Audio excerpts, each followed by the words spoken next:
आपले हुलस्वार ताबडतोब चारी दिशांना पाठवा. चारी दिशांना? हो, चारी दिशांना.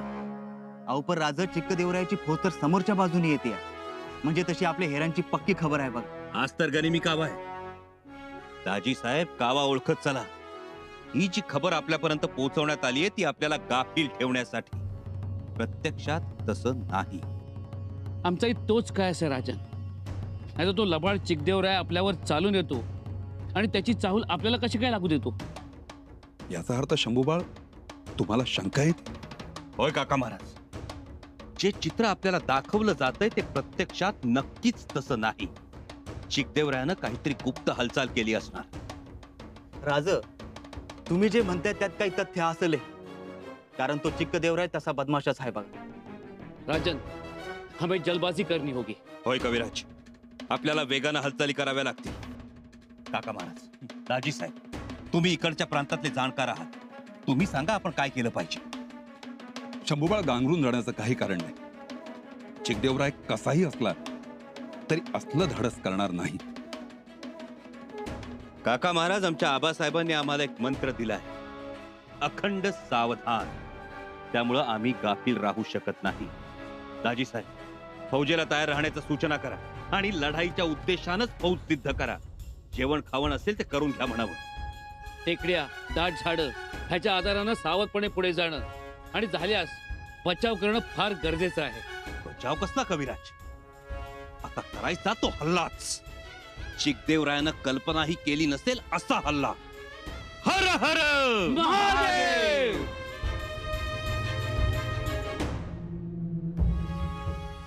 वहिनीसा, हेर आलाय दक्षिणेतून. काही महत्वाची खबर? हो, म्हणजे आम्ही ओझरता ऐकलं, परंतु तिथे परिस्थिती अनुकूल नाही. अनुकूल नाही? परंतु आता तर आपले काकासाहेब एकोजी राजे येऊन मिळालेत. कुतुबशहाची फौज आज न उद्या येऊन पोहोचेल. आमचे दाजी साहेब आहेत. तरीही प्रतिकूल परिस्थिती असावी?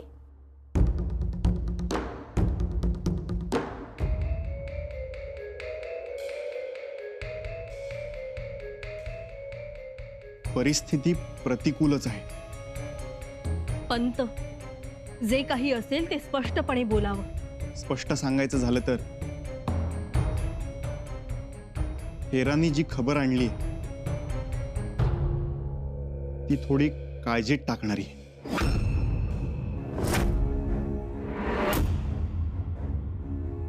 म्हणजे राजे म्हैसूरवर चाल करून येणार ही खबर मिळाल्यापासून कित्येक भार लोखंड चिकदेवरायाने म्हैसूरमध्ये मागवले. शेकडो गाड्या भरून लोखंड म्हैसूरमध्ये आणलं गेले. परंतु लोखंडाचा आणि काळजीचा काय संबंध? अक्कासाहेब, गेल्या काही वर्षात चिकदेवरायाने युद्धाची पद्धत बदलली. त्याने तीर कमान चालवणारी मोठी फौज उभी केली,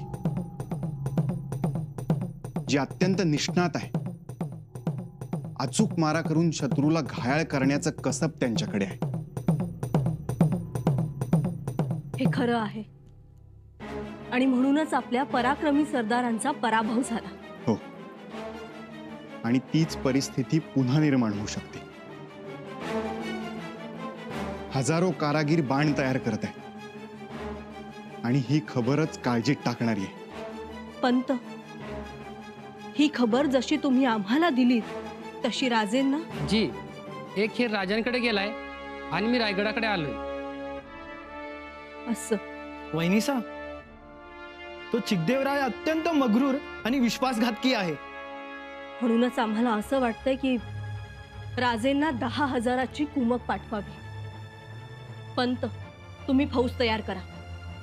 फौज पाठवा, परंतु त्या औरंग्याचा विचार मनात असावा. स्वराज्यातलं बळ कमी करणं किती योग्य आहे तेही बघावं. अक्कासाहेब, पण काही झालं तरी दादासाहेबांना फौजेची गरज आता जास्त आहे. आम्ही जाऊ फौज घेऊन आणि राहू बिन्नीला. नाही, तुम्ही कुठेही जाणार नाही. एकाच आघाडीवर दोन्ही भाऊ नको. हो, त्यापेक्षा तुम्ही इथे राहून त्या औरंग्यावर लक्ष ठेवा.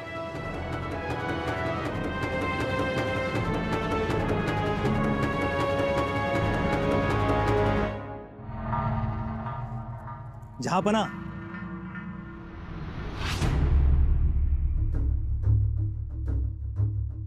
जहापना, दर जमाल व कमाल ऊंचे सुखन. क्या? आपके जमाल और कमाल का मुकाबला कोई नहीं कर सकता. खबर क्या है वजीर आला? खुश खबर है जहापना, आपने सही वक्त पर अपने सरदार को असला देकर राजा चिकदेव राय के पास भेज दिया. वाह. और नतीजा? जहापना, चिकदेव राय ने खुद को आपकी वफादारी का हलफ मानकर संभाजी राजा पर हमला बोल दिया. अभी अभी खबर आई है.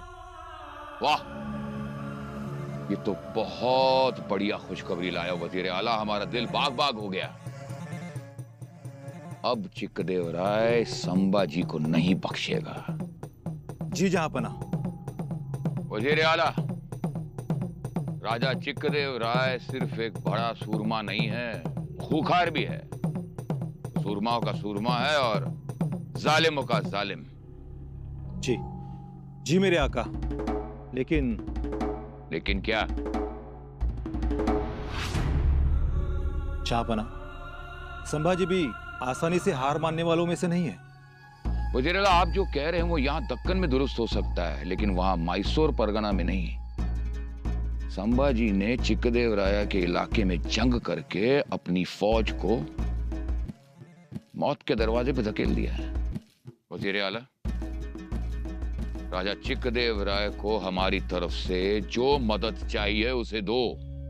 हाथी, घोड़े, फौज, तोपें, सोने की अशर्फियां, सोने के मोहरे, जो चाहिए हर मुमकिन मदद उसे मिलनी चाहिए. सुनबाई, सुनबाई, मातोश्री, अचानक महाने सांगावा दिला असता तर आम्ही आलो असतो. अहो, धीर धरवला नाही म्हणून आलो. काय झालं? तुमचे डोळे जडावल्यासारखे दिसतायत. अहो, काय सांगू तुम्हाला, बसल्या जागी डोळा लागला आणि शंभूराचे दिसले. बरं झालं ते तुमच्या स्वप्नात आले ते. परंतु ते पलीकडे होते आणि आम्ही अलीकडे, आणि आमच्यामध्ये रक्ताचा पूर आलेली नदी.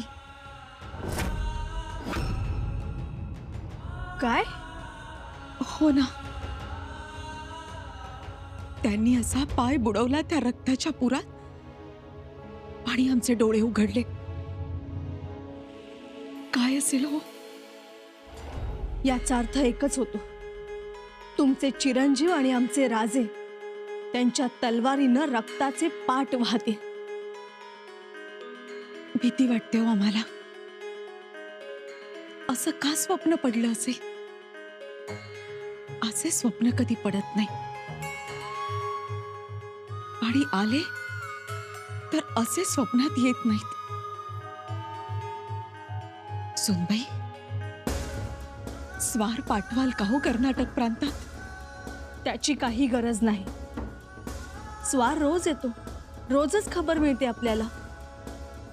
निळोपंतांनी हेरास तशा सूचनाही दिलेल्या आहेत. पण काळजी वाटते हो.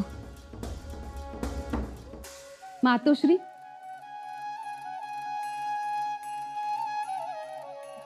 काळजी करू नका. काळजी करण्याचं तसं काही कारण देखील नाही. म्हणजे? हे बघा, अंबिकाताई साहेबांचं पत्र आलं आहे.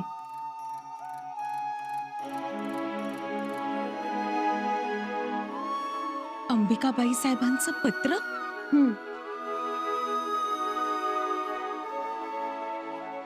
त्या लिहितात, दादासाहेब इकडे या प्रांतात आल्यामुळे आणि चिकदेवरायाच्या क्रूर स्वभावामुळे तुम्ही सर्वजण चिंतेत असाल. मात्र चिंता करण्याचे काहीच कारण नाही, कारण इकडे दादासाहेबांचे उत्तमरित्या स्वागत झाले आहे. इकडील सर्व छोट्या छोट्या राजांनी दादासाहेबांचे स्वागत केले आहे.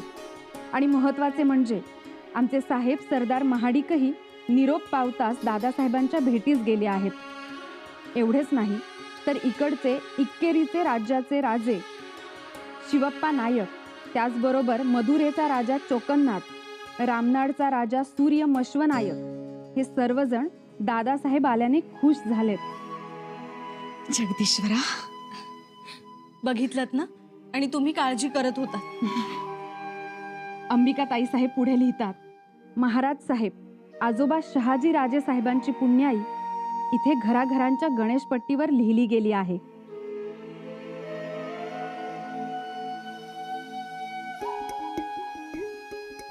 महाराज साहेबांचे नातू, शिवरायांचे पुत्र म्हणून दादासाहेबांना बघण्याची केवढी अहमिका लागली आहे. चिंता करू नये. सुनबाई सौभाग्यवती भवानीबाई, चिरंजीव शंकराजी आनंदात आहेत. मातोश्रींना दंडवत आणि सर्वांना मानाप्रमाणे नमस्कार.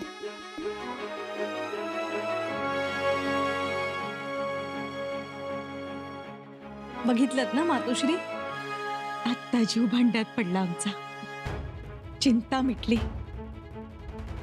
आता आम्हाला खात्री वाटते, जिंकतील तर शंभूराजेच.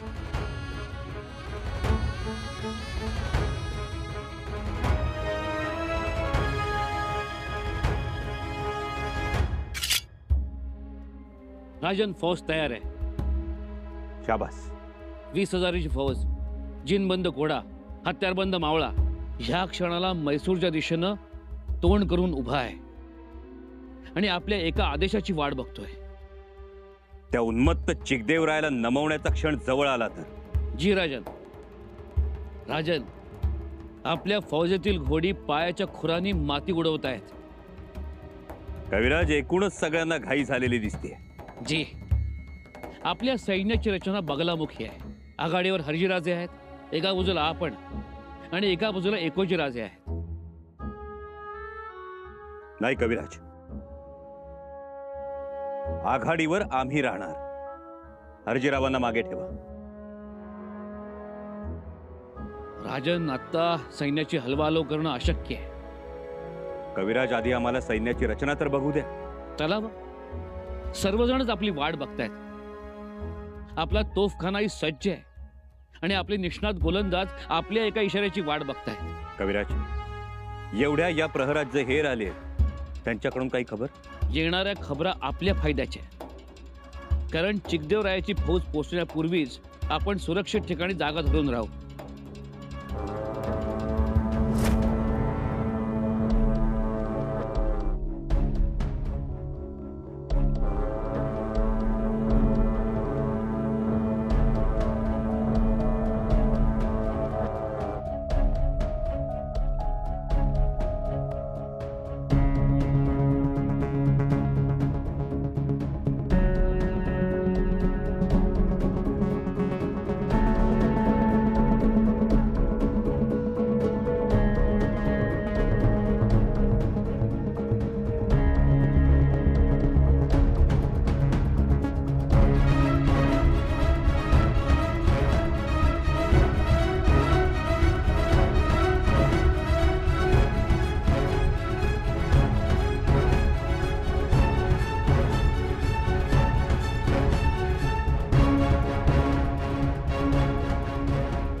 चला.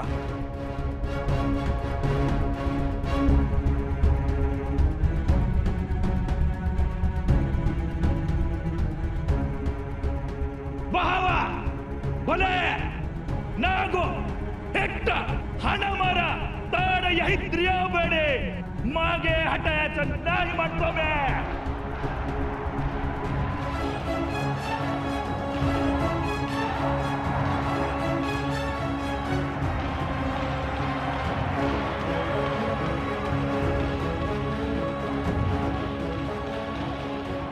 आक्रमण, आक्रमण.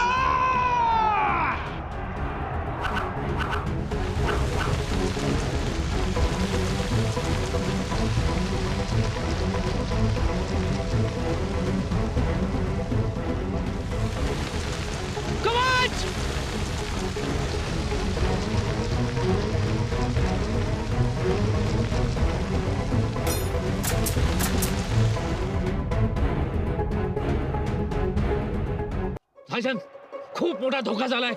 शत्रू जवळच दबा धरून बसलाय. राज तुम्ही मागच थांबा, आम्ही लढतो. नाही दाजी साहेब, राजा ऐका आमचं, शत्रूने आपल्याला तकवा दिलाय. भाजन तुम्ही पाडे टप्प्यातून दूर व्हा, ऐका आमचं. नाही कविराज, आमच्या मावळ्यांना सोडून आम्ही कुठेही जाणार नाही. भाजन शत्रूची संख्या खूप आहे आणि शत्रू जवळ आहे. राजा ऐकावं. नाही कविराज, आम्ही इथवर आलो ते माघार घेण्यासाठी नाही. चला लढा. हर हर महादेव. राणीसाहेब, आम्ही सांगावं तरी काय सांगावं? हेर खबरा घेऊन येत आहेत, त्या ऐकून आमचा जीव कासावीस होतो. राणीसाहेब, आम्ही काही सांगावं आणि आपण ऐकावं असं नाही, ऐकू नये. पंत, जे काही असेल ते स्पष्टपणे सांगा. राणीसाहेब, आपले राजे सावध होते, फौजेची व्यूहरचनाही केली होती. राजा चिकदेवरायावर आक्रमण करायचं हे राजांनी ठरवलं होतं. राजे दिवस उजाडण्याची वाट बघत होते. दिवस उजाडला तेव्हा आपलं 20-25 हजाराचं घोडं फुरफुरत उभं होतं. तेवढ्यात चिकदेवरायाचं एक पथक आलं. आपलं पथक त्या पथकाला जाऊन भिडलं. दोन्ही पथकांमध्ये खडेजंगी झाली, पण चिकदेवरायाच्या पथकाने काढता पाय घेतला. पथक पिछाडीवर गेलं. मग आपल्या पथकाने चिकदेवरायाच्या सैन्याचा पाठलाग सुरू केला. तेवढ्यात दुसरं पथक आलं. ते आपल्याशी लढू लागलं, पण काही वेळातच चिकदेवरायाचं सैन्य हरलं आणि माघारी सुसाट निघाल. आता मात्र राजे संतापले. त्यांनी आदेश दिला आणि आपल्या सैन्याने चिकदेवरायाच्या सैन्याचा पाठलाग सुरू केला. काही अंतरावरच एक छोटी टेकडी होती. चिकदेवरायाचं सैन्य त्या टेकडीवर लपून बसलं. आपली 10,000ची फौज त्यांच्या पाठलागावर होती. राजे त्या पथकाच्या आघाडीवर होते, पण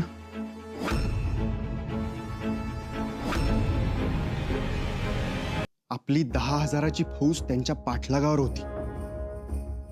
राजे त्या पथकाच्या आघाडीवर होते, पण काय? बाळराजे आहो, चिकदेवरायाची 15,000ची बाणदारी फौज आदल्या दिवशीच तिथे लपून बसली होती.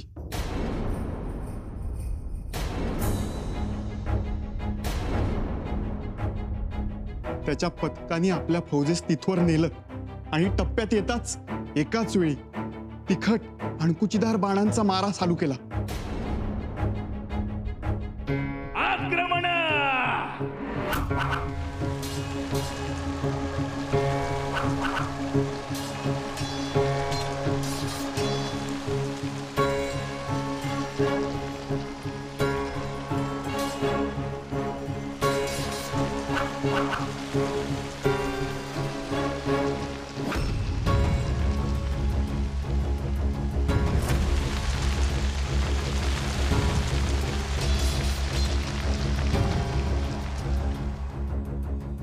आपली फौज गांगरून गेली. तिला प्रतिकारच करता आला नाही. आपले धैर्याचे मावळे कोसळले, घोडी बिथरली, कित्येक घायाळ झाली आणि सर्वत्र हाहाकार उडाला.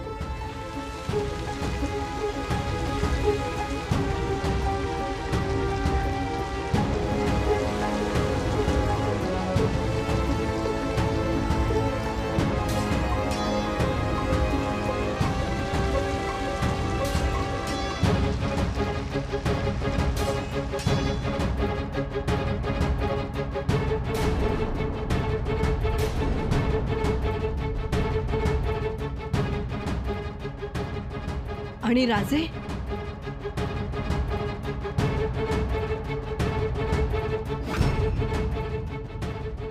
हरजी राजे, तुम्ही राजांच्या मागावर जा. अहो पण राजा आहेत कुठं? अहो बघा ना. कविराज, कविराज, राजांना बाण लागलाय. काय? राजे खाली कोसळले. बाण लागला?